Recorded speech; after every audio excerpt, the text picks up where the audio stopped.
Welcome to వార్తాకిరణం. కొద్ది రోజుల క్రితం విశాఖపట్నం జ్ఞానాపురం చర్చిలో అనారోగ్యంతో ఉన్న 11 ఏళ్ల బాలికను ఆసుపత్రికి తీసుకువెళ్లకుండా ప్రేయర్ కి తీసుకువస్తే ఆ బాలిక సెయింట్ పీటర్స్ చర్చిలోనే మరణించిన సంఘటన ఎంతో మందిని బాధ కలిగించింది. మూఢనమ్మకంతో తల్లి అమ్మమ్మ చేసిన పనికి చిన్నారి ప్రాణాలు గాలిలో కలిసిపోయాయి. అయితే తాజాగా ఆ పిల్ల అమ్మమ్మ కూడా విజయనగరంలోని వారి స్వగ్రామం డెంకాడలో బావిలో దూకి ఆత్మహత్యకి పాల్పడ్డారు. ఆ ఘటనపై పోలీసు వారు పత్రికా సమావేశం నిర్వహించి వివరాలను అందించారు. గుడ్ మార్నింగ్ అండి. ఇక్కడికి వచ్చేసినందుకు ధన్యవాదాలు. మీకు అందరికీ తెలిసిందే, నిన్న రాత్రి మనకి ఒక ఇన్ఫర్మేషన్ వచ్చిందండి, ఇలాగా సమ్ డిస్టర్బెన్స్ జరుగుతుంది జ్ఞానపురం మన కంచరపాలెం చర్చ్లో అని, సెయింట్ పీటర్స్ చర్చ్లో. అప్పుడు మా వాళ్ళు వెళ్ళి విచారించగా తెలిసింది ఏంటంటే, ఒక 11 సంవత్సరాల అమ్మాయి పేరు ఈదల పూర్ణచంద్రిక. అమ్మాయి వయసు 11 సంవత్సరాలు.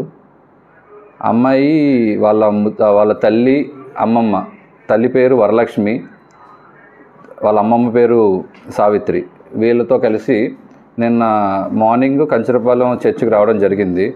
ఎందుకు అంటే, ఆ పాప ఎవరైతే ఉన్నారో అమ్మాయి 5వ తరగతి చదువుతూ ఉంది. వాళ్ళది డెంకాడ మండలం, విజయనగరం జిల్లా.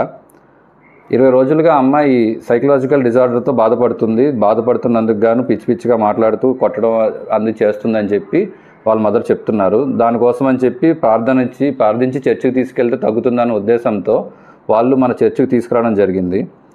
తీసుకురాగా మార్నింగ్ తీసుకొచ్చారు. దాని తర్వాత చర్చిలో వాళ్ళు మాట్లాడగా వాళ్ళు దీంట్లో ఫర్దర్గా మీరు కొత్త వలస తీసుకెళ్తే బెటర్ అండి, ఇక్కడ ప్రస్తుతం మేము పూజ చేసాము, కొత్త వలస కూడా తీసుకెళ్ళమంటే కొత్త వలస కూడా తీసుకెళ్లారు. కొత్త వలస కూడా తీసుకెళ్ళి కొత్త వలస నుంచి మళ్ళీ వెనక్కి ఈవినింగ్ చర్చి వరకు రావడం జరిగింది.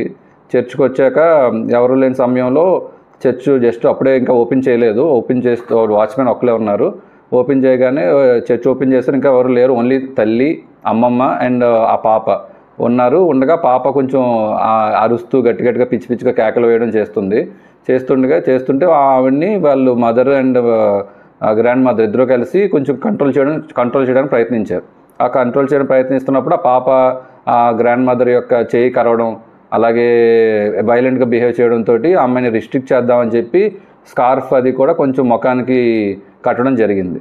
కట్టి ఆ అమ్మాయిని పడుకోబెట్టారు. అమ్మాయిని దానివల్ల అమ్మాయి కొంచెం ఏదైనా ఊపిరాడకి ఏమైనా ఇదైందా, లేదంటే అమ్మాయి ఆల్రెడీ ఉన్న హెల్త్ ప్రాబ్లం వల్ల ఏదైనా అమ్మాయికి ఇదైందా అనేది మనం ఇన్వెస్టిగేషన్లో తేలుతుందండి. సో దీని మీద వాళ్ళ ఫాదర్కి మదర్కి కూడా మ్యారిటల్ డిస్ప్యూట్స్ ఉన్నాయి. 4 సంవత్సరాలుగా విడివిడిగా ఉంటున్నారు. సో వాళ్ళ ఫాదర్ ఇచ్చిన కంప్లైంట్ మేరకు మేము కేసు రిజిస్టర్ చేసాం. Crime number 154/2025 under section 194 of BNSS act కింద రిజిస్టర్ చేయడం జరిగింది.